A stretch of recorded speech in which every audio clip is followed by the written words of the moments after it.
back together after the great experience last week in the 5 games in 8 days, the 4 games in a row. And so we were able to just watch a little film, do a little weightlifting, get some of the kids that didn't play a lot had not played in 1 week, had not, Ibby Watson and John Teskey had not run the floor in 1 week. So we made sure that we got some things for 2 reasons, keep them in shape, but the other reason, so we could have a good practice today, because they would get gassed and we'd look like $1 million because they were gassed. So we had a good hour workout yesterday after an hour of film. Oklahoma State presents some huge challenges.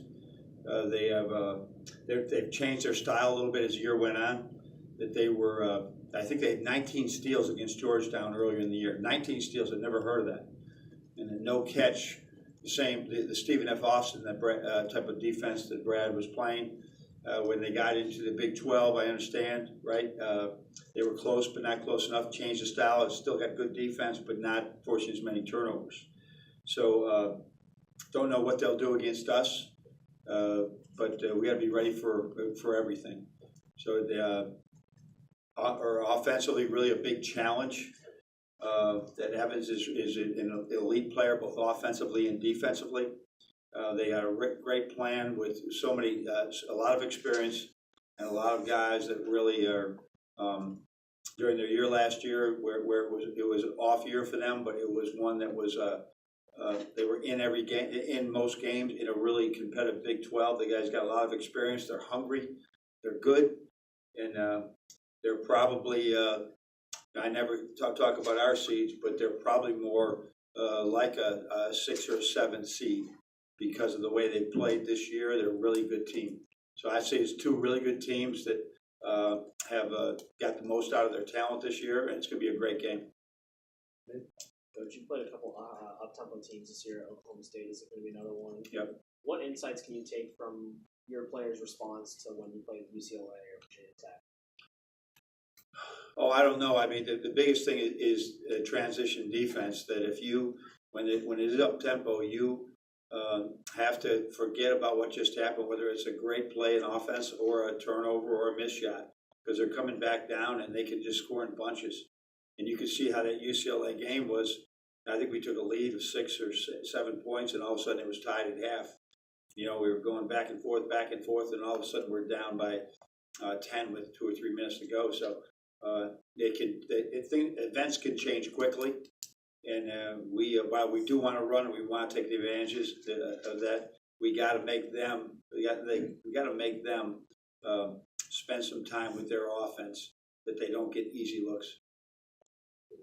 Chris? Obviously, human nature, when you have a sense of accomplishment like that, to maybe relax and exhale a little bit. Yeah. You sense that they're still hungry. Well, I haven't had that. We haven't had that type of workout yet. Mm-hmm. But the theme yesterday was your back has been to the wall. Well, now it is to the wall. Now you lose and go home. So you have performed great with that mindset, and now it's reality. So there should be you're well versed in that, in playing with that philosophy. Brandon? Coach, Oklahoma State size, they're a smaller team, but they're pretty good at crashing the boards, and kind of pose DJ and Mo that kind of more unique challenge than what they've seen all season. So what have you kind of seen from the film about their front court, and where can DJ and Mo really take advantage of their size? Well, I think we pride ourselves in being able to be flexible to whatever we see. And you see a lot of, we guard ourselves every day, and that's who they're guarding. So we've had the challenge. I mean, I've never seen it like it's been, where there's been a 4-man on every team that was just a man-child that we saw 3 games in a row. Our last 3 games, that 4-man was a very difficult matchup for us. And now that 4-man is a completely different player. He is a shooter. He's a skilled player. But that's what DJ and Duncan guard against each other every day. I don't think we could ever say Duncan and DJ are guys that are power players. And at the 5-man, when they're 13 minutes a game or 15 minutes a game, they play a little bit smaller there. We have seen that several times, and we can size down, or Mo can do his job as well. I don't see it as a huge challenge because we're so familiar guarding each other every day. John, the guard matchup's going to get a lot of attention in this game. Presumably, what have you seen from Evans? He is Nate Mason is who he is. He's Nate Mason, and probably not as strong, every bit as quick, and he's really going to be a challenge. I mean, you can do whatever you want with him, and if it's a one-on-one situation, he's going to get to the rim, he's going to shoot it in, or he's really an elite passer, and then he's an elite defender as well. So really excellent player. And then Forte, I went through the stats with our guys to say, okay, Derek in the league, we just pay attention to league stats right now. I think it's 48 threes. Well, Forte's got 10 more than him. And Duncan's really a good shooter, right? Yeah, but Carroll's got 10 more than him. So I think those are estimate numbers. But in other words, you look at these, Derek and Duncan can really shoot. Well, those guys can shoot better.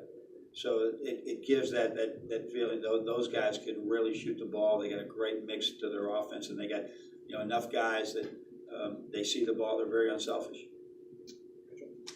John, you had a week to look back on everything that happened from the plane accident to winning the Big Ten title. Has it all kind of hit you and your team yet? The events the last week, or are you still riding on a certain surge of adrenaline? Yeah, things don't hit me like that. I think maybe someday,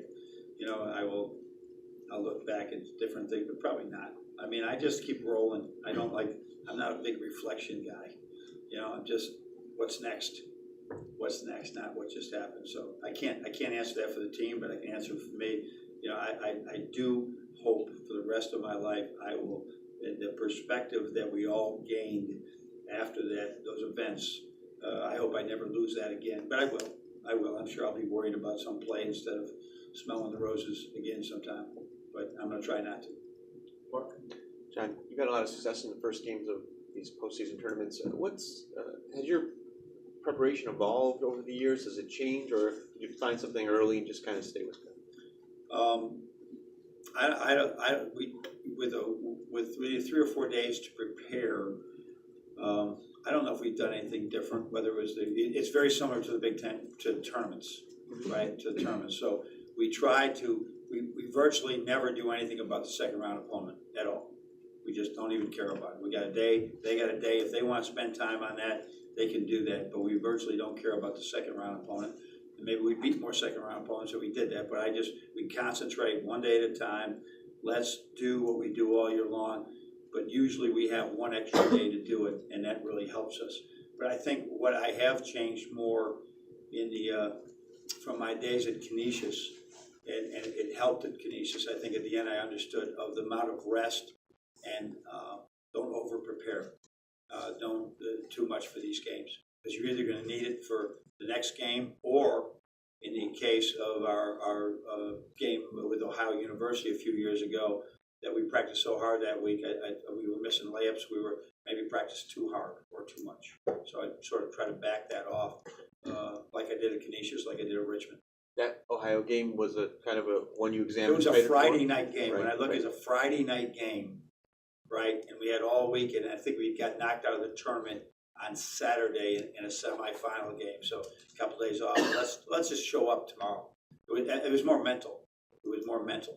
So we didn't do anything just to make sure that it happened, and it all came around. Now Trey had a tough day, and we all had a tough day. But you should say, okay, maybe it had nothing to do with that. But I said, I'm not going to let that happen again. The next year when we went to play South Dakota State, I made sure we adjusted. But I remember it happening at Canisius as well. I think something was happening. We were supposed to practice at Lemoyne or something on our way to Albany, and something happened, and we couldn't practice. And then we played great. So it was. Sometimes you learn the hard way. You mentioned Oklahoma State shooters. Your team lately has been pretty good at limiting 3-point attempts. What's been the key to that? How do you try to limit what Oklahoma State can do? Tell them, don't give them 3-point attempts. Don't let them get 3-point attempts. So that's Billy Donlin 100% here. We were not giving up a lot of attempts, even though the percentages were extraordinary in the early season. Now I think we're a little quicker. You've heard me saying here that there was this tape delay. This that we would just leave. It was like, who's got him? It was just a slow process of understanding what we call quick man. Who is the next guy when you're in rotations. And it was hard to understand, but if you're out there, it takes time for some young men to do it. Some are going to be quicker than others.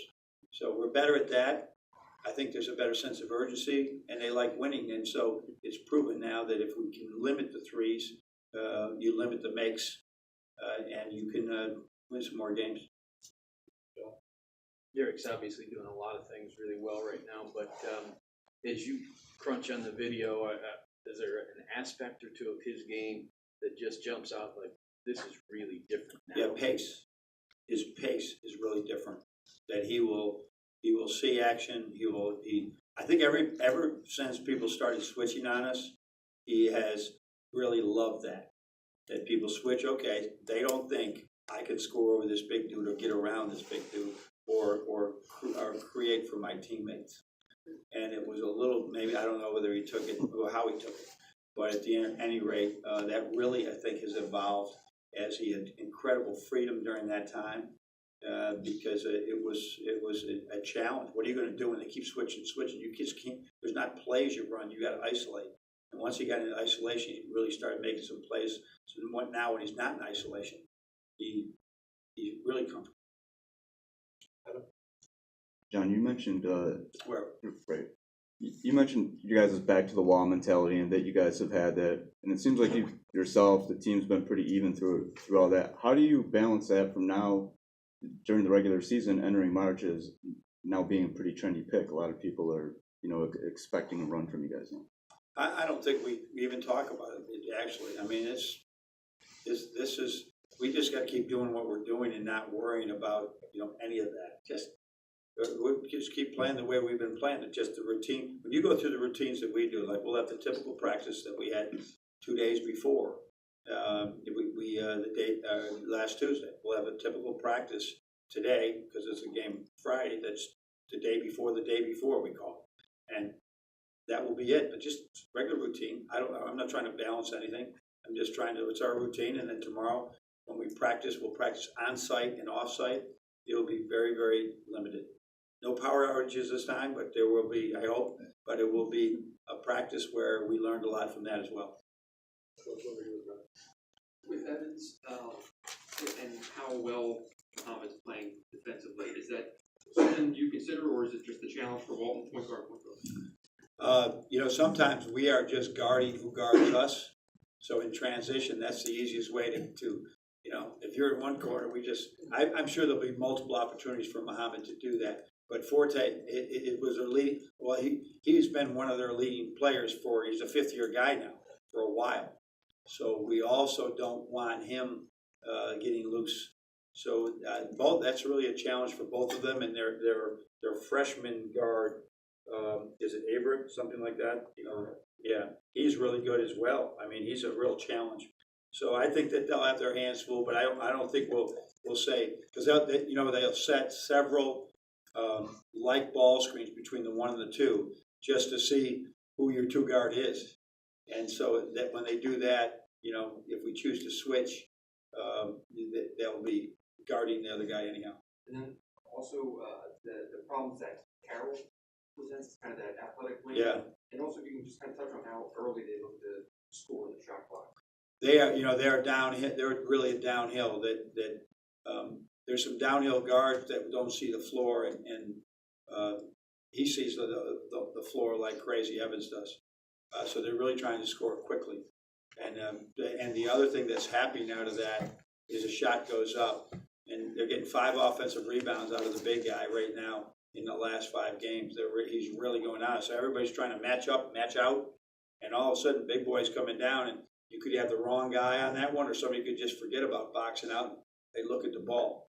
So that's going to be a challenge. What was the first part of that? Yeah, so I mean, he's really a multidimensional player. He's been around a little bit now. He's the senior, is he not? And he is really he's just the type of player that would be perfect in our system. They play either forward, he rebounds, he shoots the ball. He's a really good player. So, but you know what? We see a lot of those guys in the course of the year. He's a great one, and we've seen a lot of great ones. So We won't be in a state of shock. At the same time, we better believe he can beat us by himself. Sometimes it's a guy that gets hot in a tournament that leads. Duncan's at 42%, but it seems like he still has another level. Do you see that from him where he could be even better than he is? Is what our shooting? He's really had a good year. Yeah.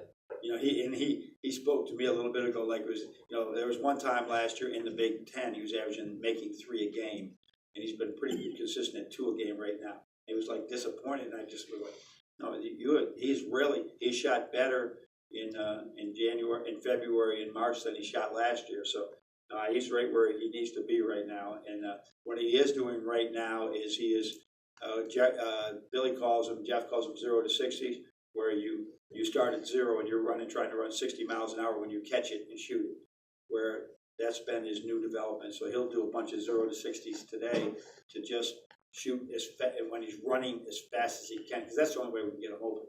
And that's what we did. That the play that he hit the big 3 against Nigel Hayes was a 0 to 60 shot.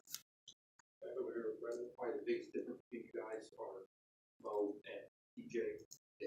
Have you looked at a way to? I imagine it's difficult, but being able to dial both up at the same time. Still working on DJ right now. Still working on him. Oh, we do, but still working on DJ because he's just watching this evolution in progress. You know, are you ready to trust this?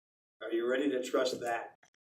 As he just continues to evolve, and I think he's really comfortable just playing off residual action, driving occasionally, shooting it when he's open.